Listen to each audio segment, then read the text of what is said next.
Hey everybody, Jim Prusek here from the Pain PT. And today I just want to remind you all to check in with your emotions, to keep coming back to acknowledging what you're feeling, putting words to feelings, which is called affect labeling. And I'll talk more about that in evidence of the week.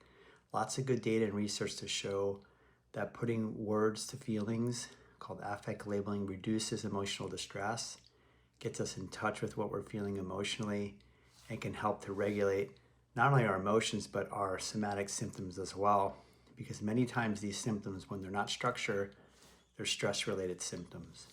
So being able to check in and tune in to your emotional state, for many people it's hidden.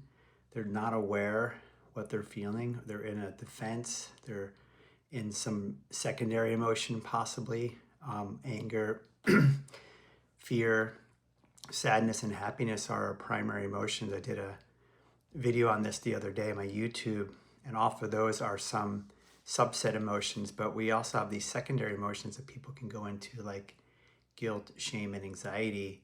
And there's a whole host of defenses as well that we have learned to do to just avoid acknowledging and admitting and expressing our true emotional state. Okay, so part of your work is to keep checking in, especially when somatic symptoms spike, is what are you feeling emotionally?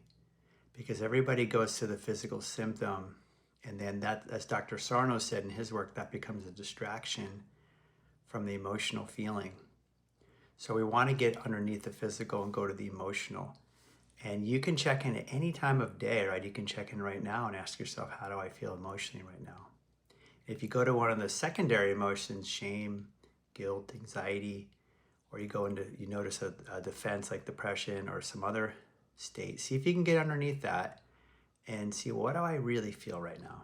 Again, you can have multiple emotions, but they will represent in your body physically. So if you are feeling an emotion or you have an emotion that's there, it will show up in your body some way. It cannot just be a word in your head without a feeling in your body.